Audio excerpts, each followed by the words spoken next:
Okay, so really warm welcome to the London Buddhist Centre. So my name's Maitreya Raja, and I'm going to be hosting the evening. And a little bit later on, Dayabhadra here is going to be giving us a talk. And we've got two highly valued tech people with us, Wayne and David. So they're looking after all the tech for us, which we couldn't do this without them, so really good to have them in the room. And in a way, what we're going to be doing is we're going to be having an evening of practice here, the four of us. This is how I like to think of it. And four of us practicing in the shrine room at the London Buddhist Centre in East London, in Bethnal Green. And then, we've just opened up this evening of practice to all of you online. And so just a really warm welcome from me to this evening of practice at the London Buddhist Centre. So how many do we have with us now online, Wayne? We have 16 viewers at the moment. Okay, so there's 16 of us online, 4 in the room, so 20 of us for this evening of practice. Do write in the chat box and say hello and say where you're from. It's good to get a sense of where everybody's beaming in from. And perhaps, Wayne, you can let us know if people say. Paul Perrin from Sidcup in Kent. Hi, Paul. Good to have you with us. Mercia's just joined us from Suffolk. Mercia, okay, Suffolk, south of England.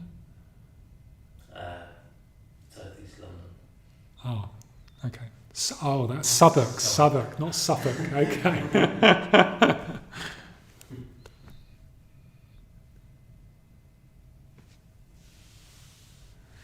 So probably people are just getting themselves ready, just had their supper and just about to get their laptops open or their phones ready. So we'll just give it another minute or two before I just introduce the evening and say a bit more about what we're going to be doing.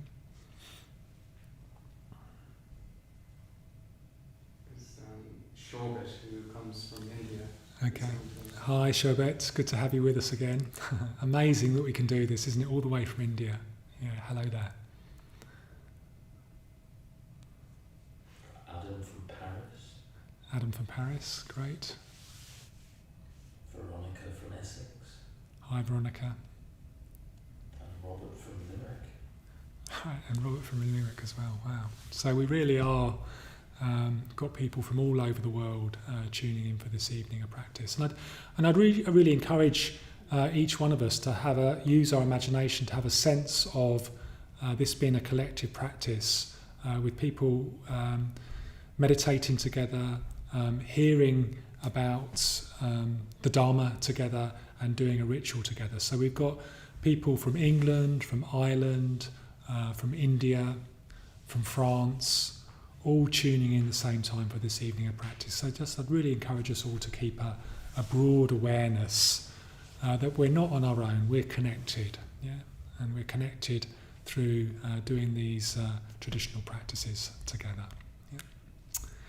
Okay, so it's 7:00, so we might have one or two more people arriving, but I'm going to just sort of say a little bit more about the evening and the shape of the evening. So some of you will have been tuning in with us the last 2 Friday evenings, and will know that we're spending some time exploring the 5 Buddha Mandala, which is a very kind of rich archetypal symbol from the Buddhist tradition. And on the first week we had Kuslasara talking to us about the Buddha figure, the blue Buddha figure, Akshobhya. And then last week I spoke about the gold and yellow figure, Ratnasambhava.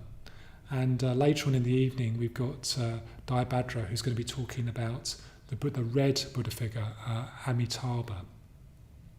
So in a way these Buddha figures are all different ways of visualizing, understanding, getting a feel for what the enlightened mind might be like. They're sort of ways in to understanding what the experience of enlightenment might be like. And as you go on this journey with us around the mandala, really do notice what your responses are. Which Buddha figure from the five Buddha Mandala are you most drawn to?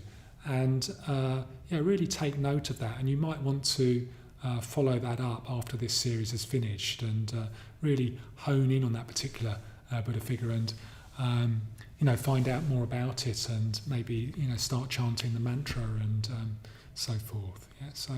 I hope you find it a rich area, a rich journey of exploration that we're taking you on. So if you haven't already, and it's possible in your home environment, do spend a little time setting yourselves up comfortably. If you've got like a shrine, or you can light some candles, or you can turn the lights down, then do that. If you're sitting with other people, make sure the feng shui is good. Feng shui is very important. And in a way, just relax to being here. You've given yourself time this evening to do a bit of practice. So it's just going to be an hour and a half. So really just allow yourself to be engaged as fully as you can with the evening. And the shape of the evening is that I'm going to ring bells for a Amitabha practice. So we're going to cultivate the quality of loving kindness. Try to connect with the quality of loving kindness, starting with ourselves, broadening to a friend, then a neutral person, then a difficult person, equalising the loving kindness between all four people, and then broadening to have a sense of many others who will be meeting later on in the weekend, people practicing with us now, people on the streets all over the world. So really starting with ourselves and then broadening out as kindly and as intelligently as we can. So I'll start the meditation in a moment, and then I'll hand over to Dayabhadra, and he's going to give a talk about Amitabha, who's the Buddha of meditation, the Buddha of loving kindness, you could say. And then I'll come back on, and I'll lead us in a Buddhist ritual to conclude the evening. Okay, so if you'd like to set yourselves up in your meditation posture now, and then we're just going to dim the lights down, and I'm just going to help us to settle just a tiny bit, and then ring bells to mark the stages.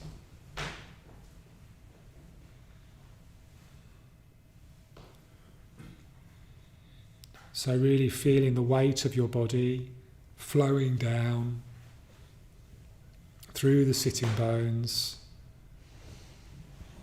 into your seat.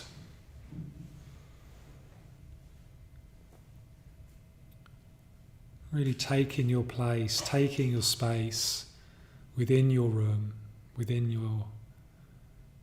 where you're sitting.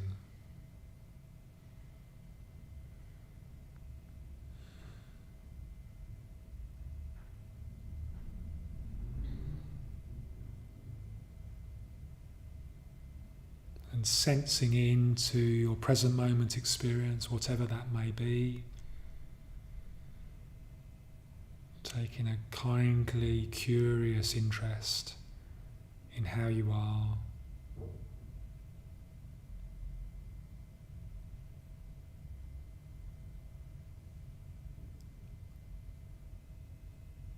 And really finding that place in yourself where you know that you want your own happiness. You know that you want your own well-being.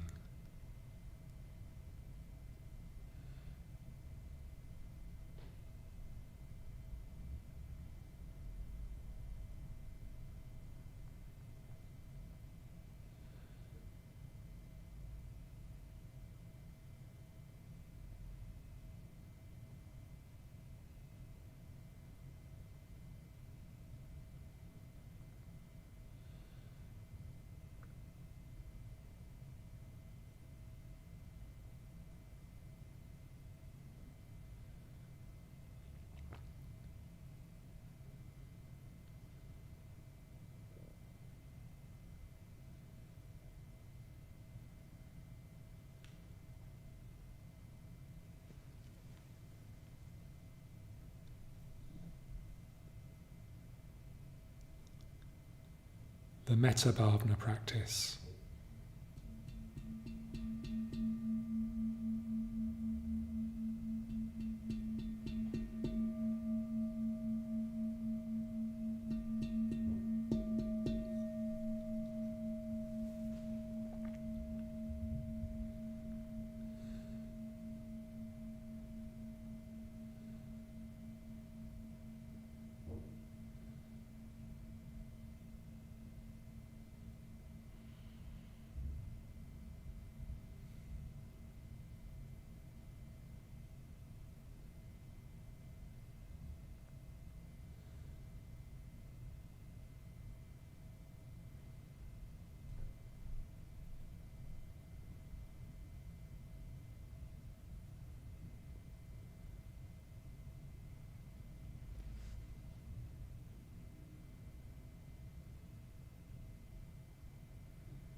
Okay, so really, really good to meditate with you all, to do the Metabhavana practice with you all. So I'm going to now just simply hand over to Dayabhadra, who's going to talk to us about Amitabha and the colour of love.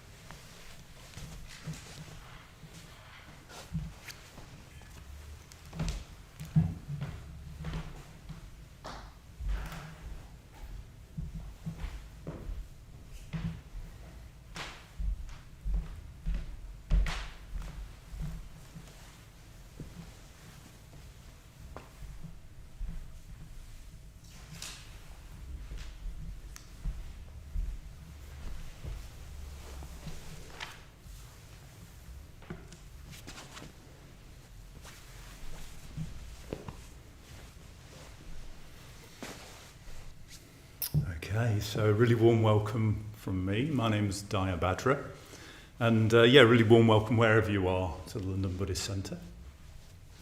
So we're going to talk about Amitabha Buddha, the Buddha of infinite light.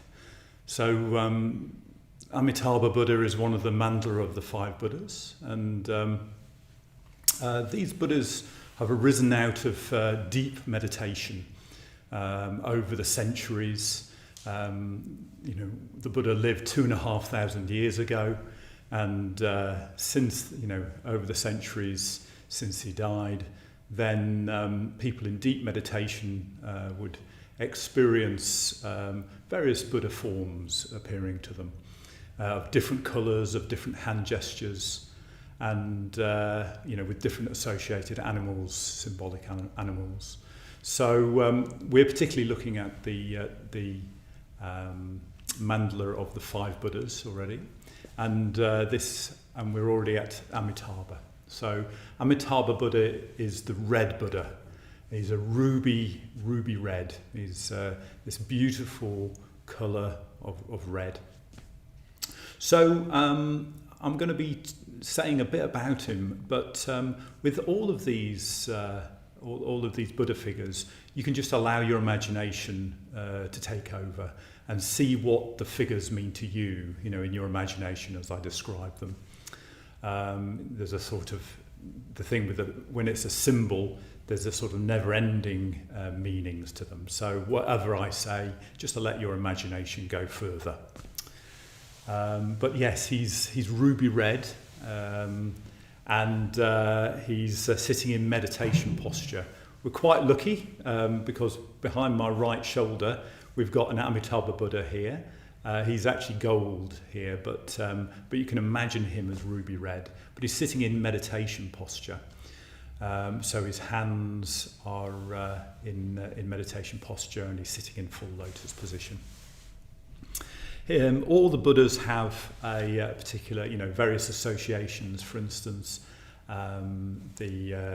Amitabha is associated with the setting sun, so he's associated with the west, the setting sun over the ocean. And the symbolic animals are the peacocks, so he's supported by peacocks, these beautiful birds. So maybe you've got a sense of Amitabha. So I'm just going to talk about a few things that have struck me. And he's the Buddha of love and compassion. And I was thinking about that. We've just done the Metabhavana, the cultivation of loving kindness.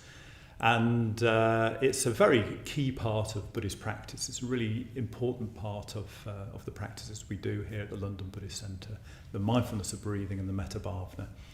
And the Metabhavana can take you a long way in your practice, and it might even take you all the way to enlightenment. And I remember when I first started meditating quite a few years ago, I much preferred the mindfulness of breathing.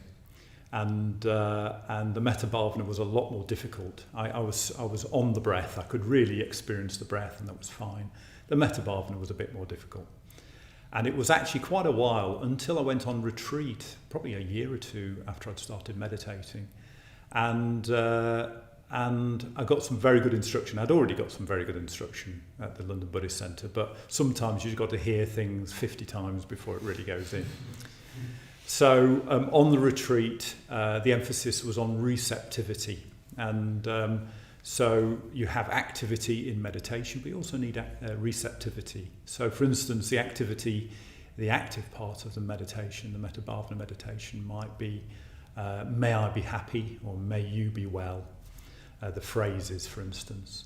But the receptive part is just allowing ourselves to experience whatever we're experiencing, having a warm-hearted experience of ourselves. So we're doing both, the active and the receptive. So this was really important for me, and it really helped turn around my meditation, and it's made it a very rich activity. I remember before I started meditating, I remember just wishing I'd had a sort of a dictionary of emotions. There was all these emotions I was feeling, in my life, going through my mind, through my heart, but I didn't have a sense of what to do with them, how to deal with them.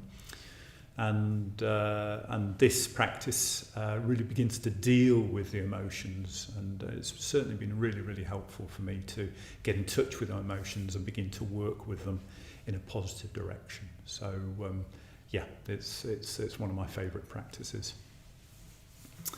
With the receptive side, there's a poem I particularly like, and I'm just going to read it. It's by Eric Fried. And it's called "It Is What It Is, Says Love." And I think it particularly brings out the receptive side of love, of metta. "It's nonsense," says reason. "It is what it is," says love. "It's a disaster," says logic. "It's nothing but pain," says fear. "It's hopeless," says common sense. "It is what it is," says love. "It's ridiculous," says pride. "It's foolhardy," says prudence. "It's impossible," says experience. "It is what it is," says love. So that was Eric Fried. So to develop love and compassion, we bring to mind other people. Other people are so important in the Metabhavana. And whether we're doing it in the Metabhavana or whether we're just doing it in our everyday lives, it's really important to have a sense of imagination. Imagination is so important in this practice. Really being able to step into somebody else's shoes, being able to imagine as fully as you can the joys and the sorrows of this other person that you're bringing to mind. And if we can use our imagination in this way, it can really help us to feel how they feel, get a real heartfelt sense of them. So this imaginative identification is a really important faculty. It's said that the Buddha experiences this deep imaginative identification with all life. Imagining that he can, experience this sort of imaginative identification with all life, no matter where you're from, which, whether you're a man, a woman, or a child, whichever country you're from, whatever life you're having, the Buddha Amitabha can, imagine into this, and from the basis of understanding and imagination, love flows. So there was a couple of quotes that came to mind. One of them is from To Kill a Mockingbird, and we studied this at school, and I think it's probably still studied at school. It's a very, very good book by Harper Lee, and this is it's a quote from Atticus, who's the father of the main character called Scout, and he's a lawyer, and he's really trying to encourage his daughter to have imagination and to really step into someone's shoes. "You never really understand a person until you consider things from his point of view, until you climb into his skin and walk around in it." There was another quote I was remembering, and it's from Keats, and Keats in a letter, and he's just in the midst of the letter. He says, "If a sparrow came before my window, I take part in its existence and pick about the gravel. So he's just like, he just imagines even into a little sparrow, even into sort of a, sort of a non-human, he sort of gets in there, and that's probably why he's a very good poet. So what else can help us with our imagination? And I think novels and stories can help. Dickens or Hilary Mantel. So I've read the first 2 books of Hilary Mantel, and I'm waiting for the third one of her trilogy about Henry VIII. And whatever it is, whatever it really draws us, and we've got people from all over the world, so you'll have your own literature. Whatever draws us in, I think that can be a really great way of connecting with others, imagining into people from different walks of life, maybe from centuries ago, maybe living quite a different life to what we're living, and it's a very good way of imagining into their lives, and an enjoyable way in as well. It needn't be sort of hard work. So, as I was saying, behind me we've got Amitabha Buddha, so all of these different Buddhas, so we've got 5 Buddhas in the Buddha Mandala, are different aspects of the enlightened mind. And if you can imagine that they're a bit like, the colours of them are a bit like white light split into different colours, like a prism does. So you imagine, the Buddha's enlightened mind sort of divided into 5 different aspects of it. So Amitabha Buddha isn't any different to the historical Shakyamuni Buddha. And in fact, there's one incident in the Buddha's life which I think this symbolises, when he's in meditation.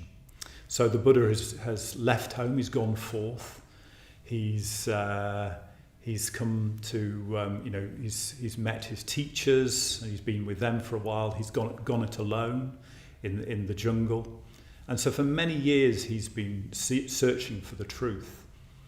He has a realisation that he's not going to get as far as he needs to get, he's not going to get enlightened unless he changes direction. And he has an experience under the rose apple tree of a spontaneous experience of bliss and of timelessness, and he wonders if this is the way to enlightenment. So he crosses the river, Naranjana River, and sets himself down under a tree, and is determined to become enlightened. This is what he needs to do. He's done all the practice, and in the tradition, he's done the practice over many lifetimes, and he's determined to gain enlightenment. But what can happen when we're determined to do something is that our mind can start to play tricks on us. It can start to go against us, and this is what happens. And some of you might know about the attack of Mara. And so he sits down to meditate, and Mara is a kind of a trickster character in the Buddhist tradition. You can imagine him as the sort of almost storybook trickster. Or you could imagine him as also as a part of the Buddha's mind, or the Siddhartha before he becomes the Buddha, his mind, just stopping him from achieving enlightenment, or trying to stop him from attaining enlightenment. And so he's there, and then Mara sends all his sons, and his sons have all these armies, very fierce warriors, grotesque, misshapen ogres and animals and all sorts of creatures, and they try and attack the Buddha to be, and then they try and throw spears, javelins, rocks, trees, fiery mountains, all sorts of things at Siddhartha. But Siddhartha doesn't react at all. He doesn't try and throw the mountains back or the trees back. He just sits there quietly in meditation, and all of the weapons turn into flowers, like an aura or a canopy of flowers, and then they kind of fall around his feet. So all this aggression, all this anger and hatred is turned into something very beautiful and meaningful.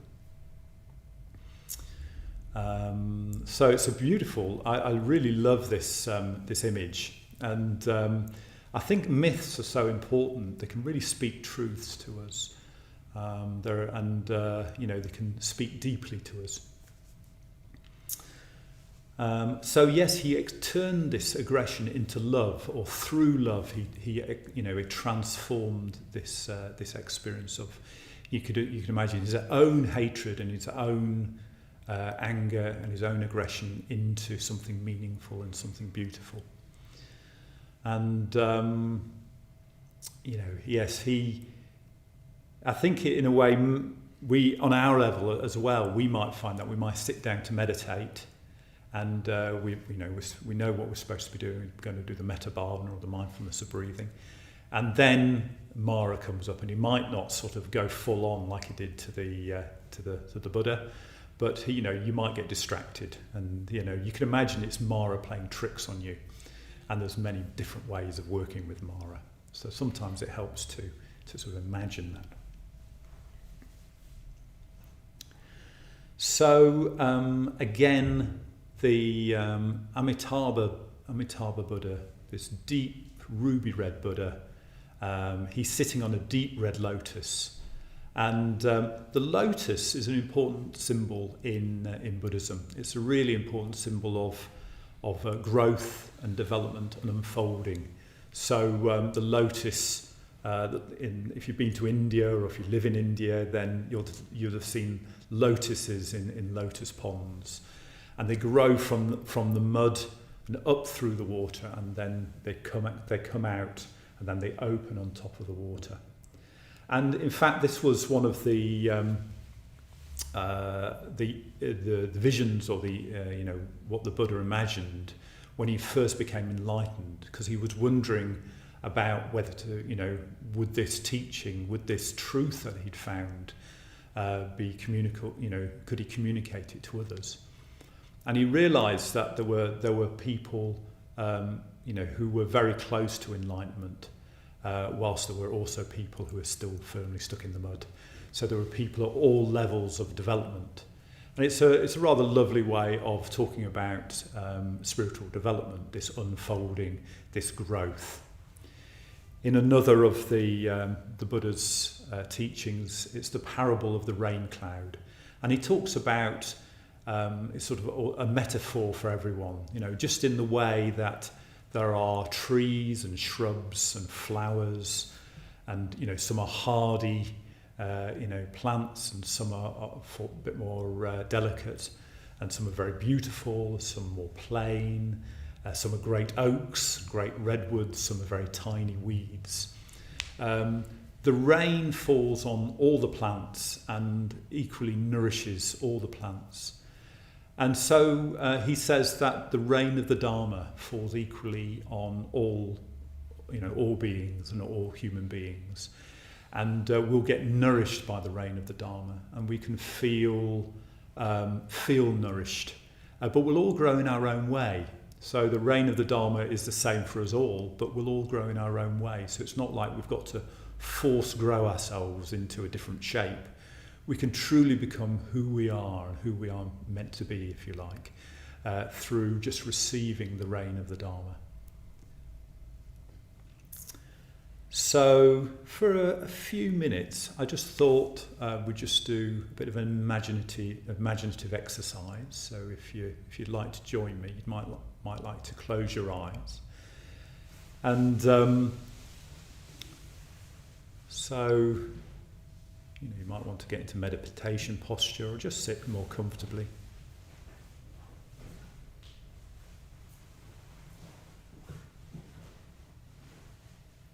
And imagine you're sitting by the sea, and this sea is a great ocean, a vast, immeasurable ocean. It's very calm.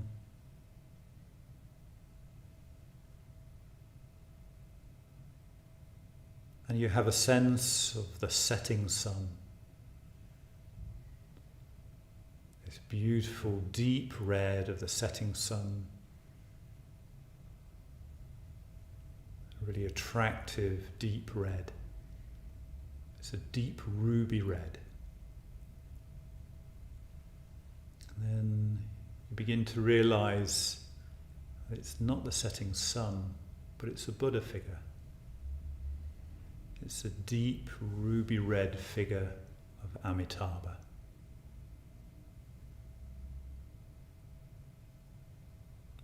Sitting on a deep red lotus.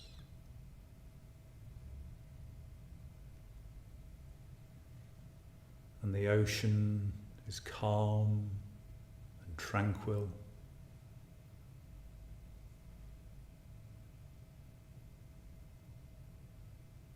And you can feel the depths of the ocean. And you can feel the love and compassion that's radiating from Amitabha. And the warmth and the love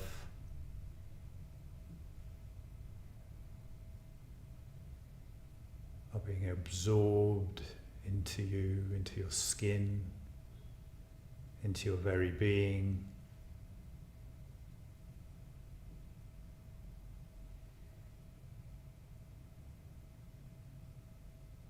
Feeling a sense of welcoming to all of your experience.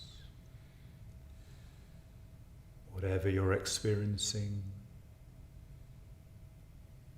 however you are, Amitabha is greeting you with love and warmth and compassion.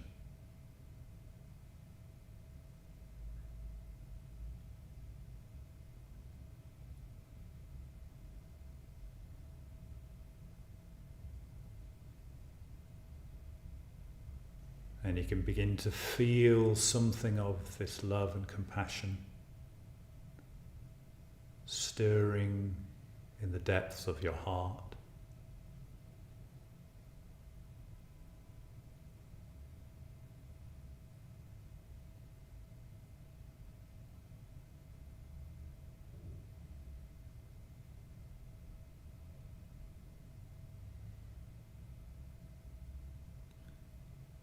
Feeling yourself growing, unfolding like a lotus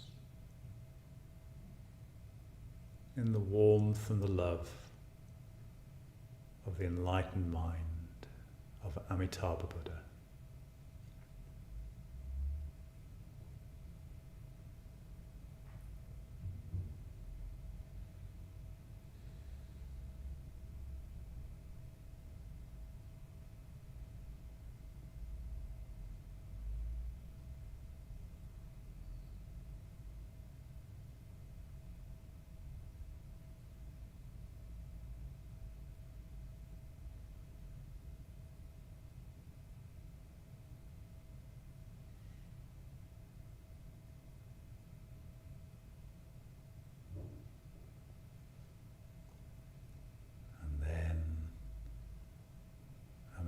Buddha begins to fade, and the ocean begins to fade, and you realize you're back in your room, back in your house or your flat, but still with a sense of Amitabha in your heart.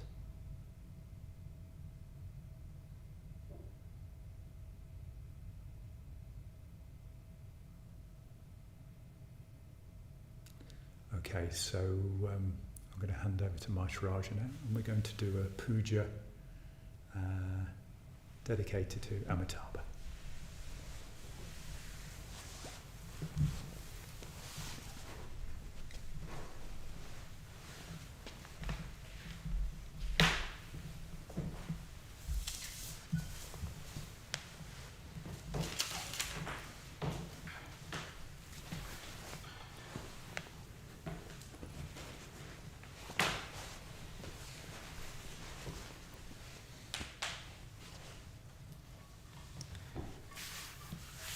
Okay, yeah, thank you very much, Dayabhadra. A really rich talk where I think you really evoked the Buddha Amitabha in many different ways. Yes, thank you very much indeed for that.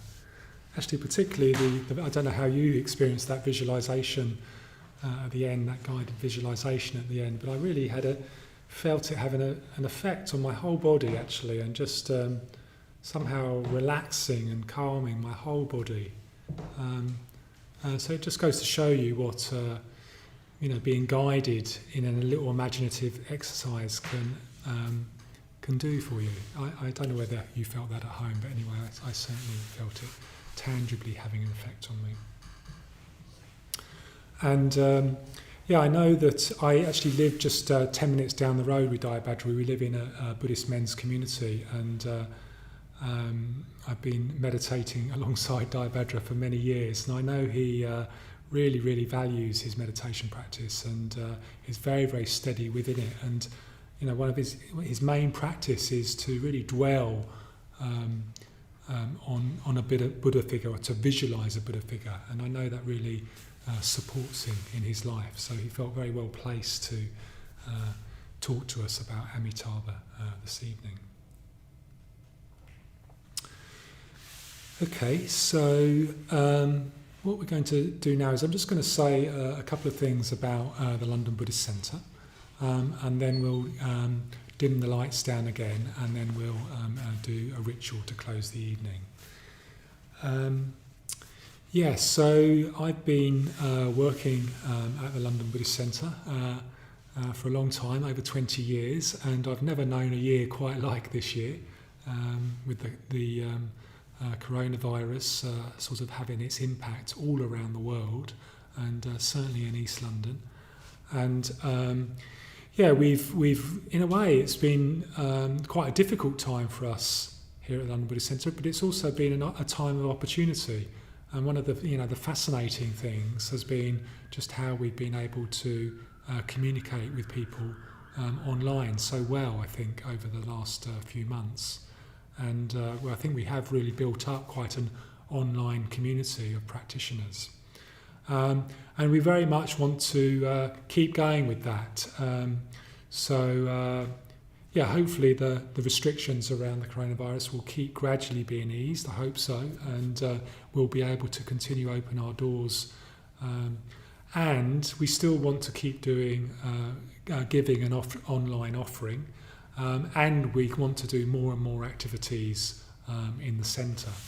So Wayne's going to post in the chat box our online website address, so that gives you all of the information about our online activities and our in-person events.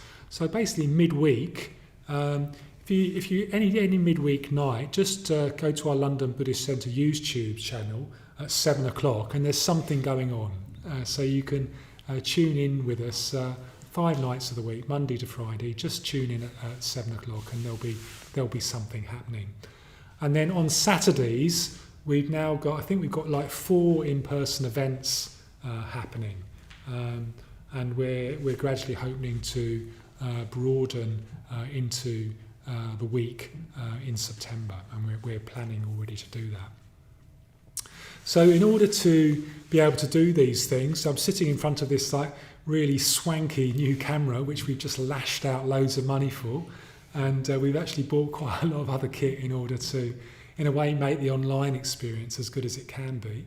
And also we've been cleaning the centre, refurbishing the centre to make it fit for purpose for when we do reopen fully. Well, we do really need resources in order to do that. So if you value the work that we've been doing, then please do give to us to help us keep doing it and to extend it as well. So you could make a contribution to this class if you'd like to, say of £10, or really whatever you can afford. But the best way of supporting us in our activities, supporting us in helping us to communicate the Buddha's teachings in whatever way we can, is to set up a regular standing order. And Wayne's also going to post information about how to do that.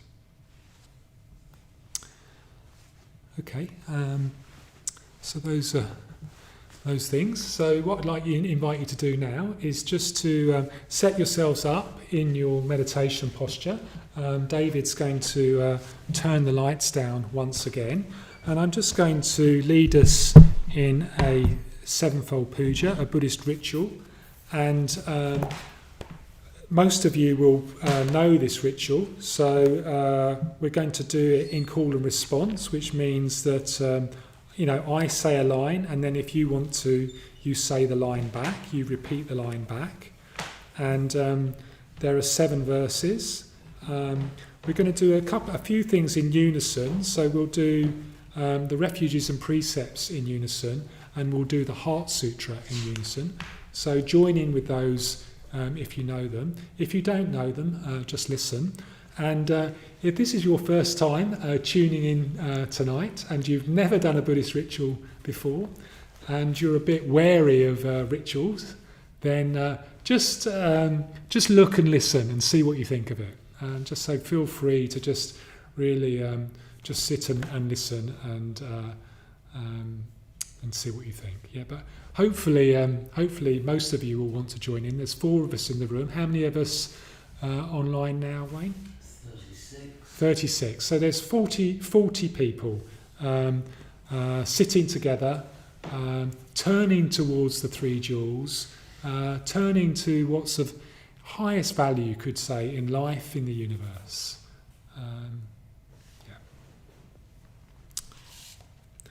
And before we go into the puja, Dayabhadra is going to do a short reading from the Karaniya, called the Karaniya Metta Sutta, which is all about, it's about loving kindness, really. It's about loving kindness and sort of how to develop it.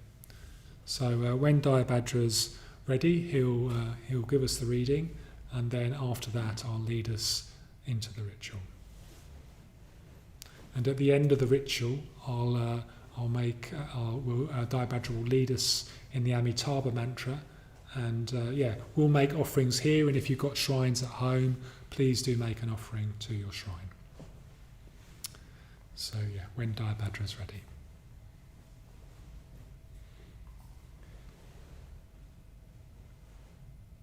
Karaniya Metta Sutta. He who is skilled in his good, who wishes to attain that state of calm, nibbana, should act thus.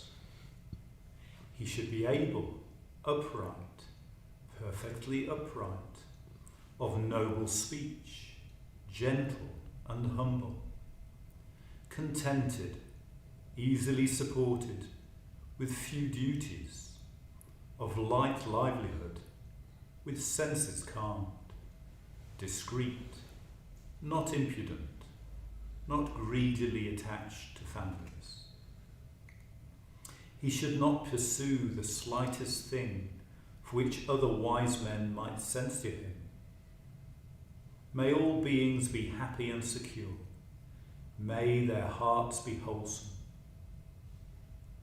Whatever living beings there be, feeble or strong, tall, stout or medium, short, small or large, without exception, seen or unseen, those dwelling far or near, those who are born, or those who are to be born, may all beings be happy.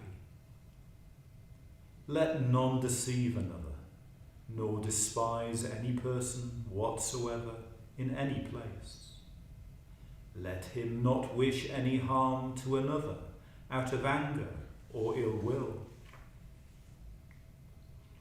Just as a mother would protect her only child at the risk of her own life, even so let him cultivate a boundless heart towards all beings. Let his thoughts of boundless love pervade the whole world, above, below, and across, without any obstruction, without any hatred, without any enmity. Whether he stands, walks, sits or lies down, as long as he is awake, he should develop this mindfulness. This, they say, is the noblest living here. Not falling into wrong views, being virtuous and endowed with insight, by discarding attachment to sense desires, never again is he reborn.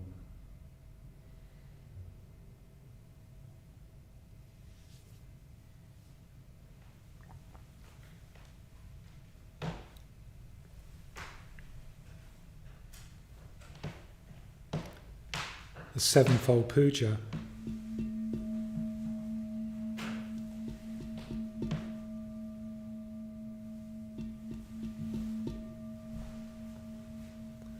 Firstly, worship. With Mandala, blue lotus and jasmine. With Mandala, blue lotus and jasmine. With all flowers pleasing and fragrant.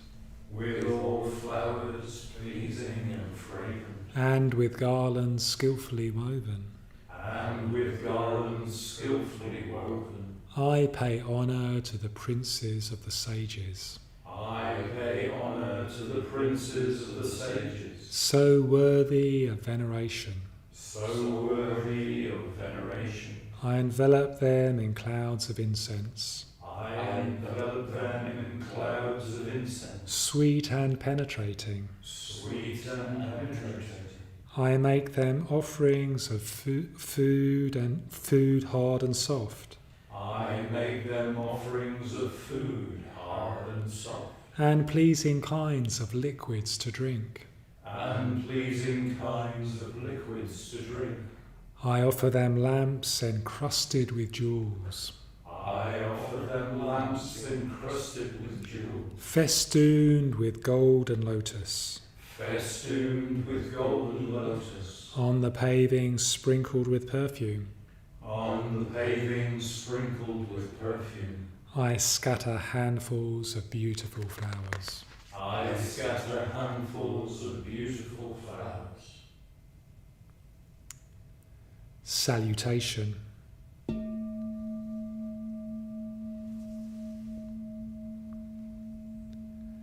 As many atoms as there are. As many atoms as there are. In the 1,000,000,000 worlds. In the 1,000,000,000 worlds. So many times I make reverent salutation. So many times I make reverent salutation. To all the Buddhas of the three eras. To all the Buddhas of the three eras. To the Sadhamma. To the Sadhamma. And to the excellent community. And to the excellent community. I pay homage to all the shrines. I pay homage to all the shrines. And places in which the Bodhisattvas have been. And places in which the Bodhisattvas have been. I make profound obeisance to the teachers. I make profound obeisance to the teachers. And those to whom respectful salutation is due. And those to whom respectful salutation is due.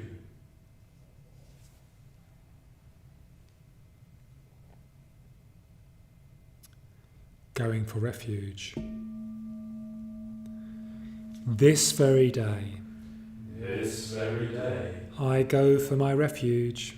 I go for my refuge. To the powerful protectors. To the powerful protectors. Whose purpose is to guard the universe. Whose purpose is to guard the universe. The mighty conquerors who overcome suffering everywhere. The mighty conquerors who overcome suffering everywhere. Wholeheartedly also I take my refuge. Wholeheartedly also I take my refuge. In the Dhamma they have ascertained. In the Dharma they have ascertained. Which is the abode of security against the rounds of rebirth.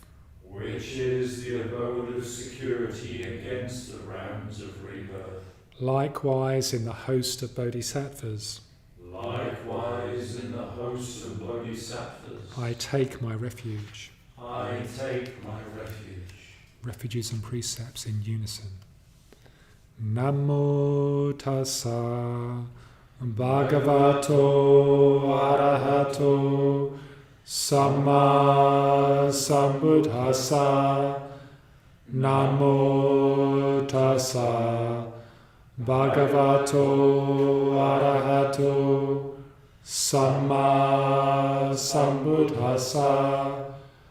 Namo tassa bhagavato arahato samma sambuddhassa. Buddhang saranang gacchami, Dhammang saranang gacchami, Sanghang saranang gacchami, Dutiyampi Buddhang saranang gacchami, Dutiyampi Dhammang saranang gacchami, Dutiyampi Sanghang saranang gacchami, Tatyampi Buddhang saranang gacchami, Tatyampi Dhammang saranang gacchami, Tatyampi Sanghang saranang gacchami. Panatipata Veramani Sikkhapadang Samadhiyami. Adinadana Veramani Sikkhapadang Samadhiyami. Kamesu Mechachara Veramani Sikkhapadang Samadhiyami. Musavada Veramani Sikkhapadang Samadhiyami. Suramelya Majja Pamadatana Veramani Sikkhapadang Samadhiyami. Sadhu, sadhu, sadhu.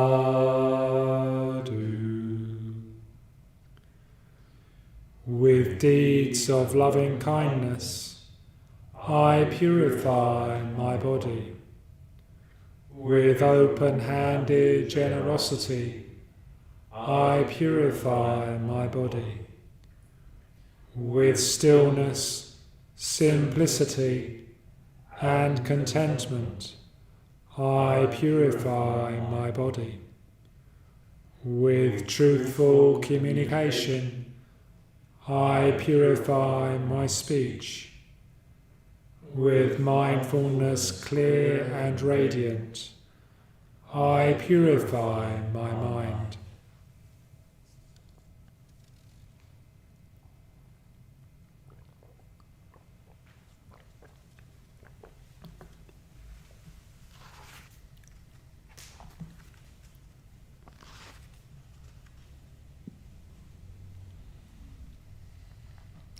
Confession of faults. The evil that I have heaped up, The evil that I have heaped up, through my ignorance and foolishness, through my ignorance and foolishness, evil in the world of everyday experience, evil in the world of everyday experience, as well as evil in understanding and intelligence, as well as evil in understanding and intelligence. all that I acknowledge to the protectors. all that I acknowledge to be protectors, standing before them standing before them, with hands raised in reverence, with hands raised in reverence, and terrified of suffering.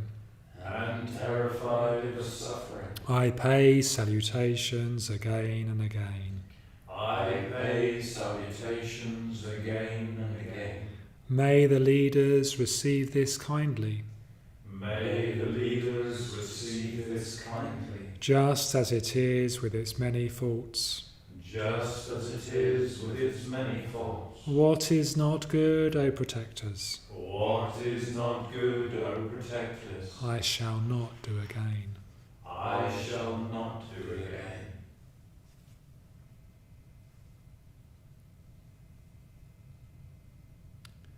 Entreaty and supplication. Saluting them with folded hands, Saluting them with folded hands, I entreat the Buddhas in all the quarters. I entreat the Buddhas in all the quarters. May they make shine the lamp of the Dhamma May they make shine the lamp of the Dharma for those wandering in the suffering of delusion. for those wandering in the suffering of delusion. With hands folded in reverence, With hands folded in reverence, I implore the conquerors desiring to enter nirvana. I implore the conquerors desiring to enter nirvana. May they remain here for endless ages, May they remain here for endless ages, so that life in this world does not grow dark. so that life in this world does not grow dark. The Heart Sutra in unison. The Bodhisattva of compassion, when he meditated deeply, saw the emptiness of all five skandhas, and sundered the bonds that caused him suffering.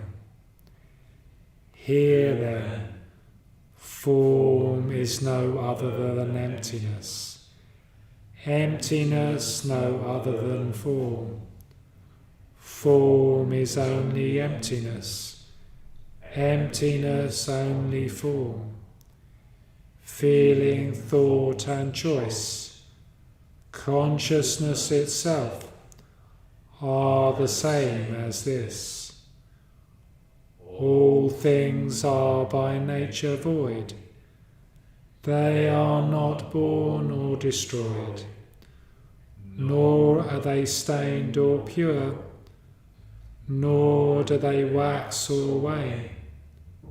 So, in emptiness, no form, no feeling, thought or choice, nor is there consciousness, no eye, ear, nose, tongue, body, mind, no colour, sound, smell, taste, touch, or what the mind takes hold of, nor even act of sensing, no ignorance or end of it, nor all that comes of ignorance, no withering, no death, no end of them.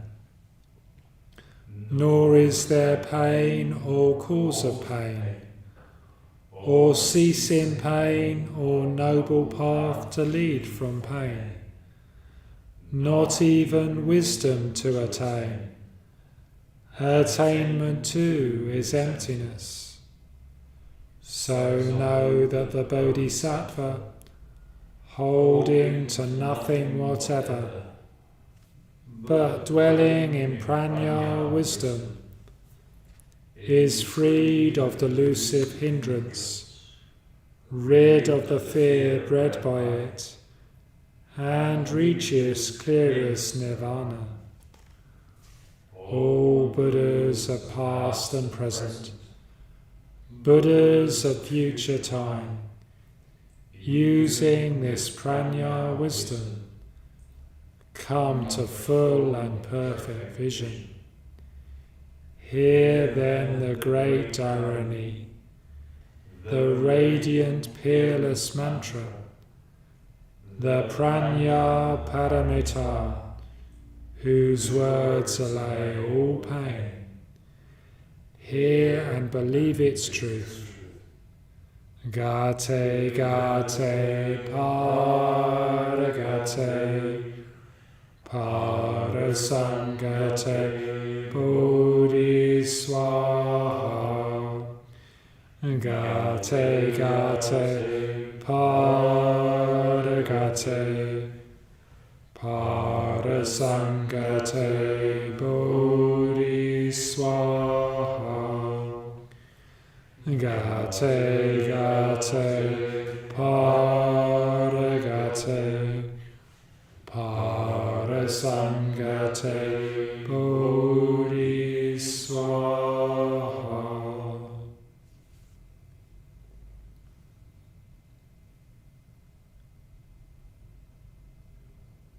Transference of merit and self-surrender. May the merit gained in my acting thus go to the alleviation of the suffering of all beings.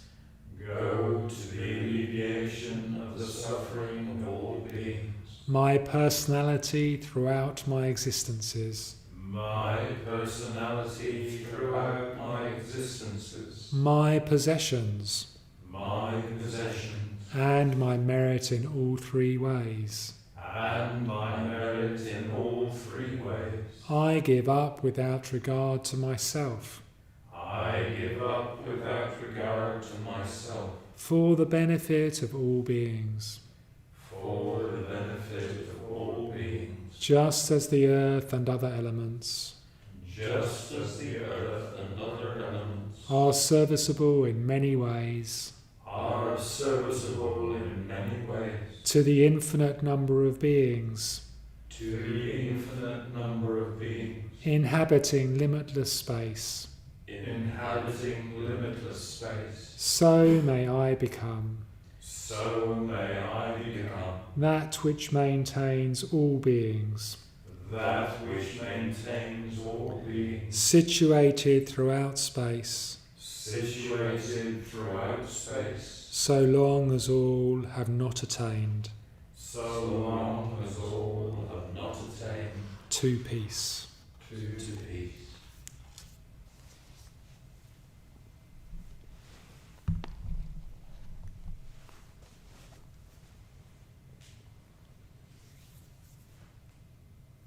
Om Amitabha Hri. Om Amitabha Hri. Om Amitabha Hri.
Okay, so that's it for this evening. So really, really good to be practicing with you in all our different locations. So next week, I hope you'll come back and join us next week. Next week, I'm going to be introducing you to Amoga Siddhi, or the colour of creativity. So yeah, do come next week and find out more about Amoga Siddhi. And yeah, I'm going to say goodbye, but you can also say goodbye just by saying goodbye to everybody, perhaps in your own language, if it's different from English, in the chat box. And yeah, I really hope to see you next week. So go well.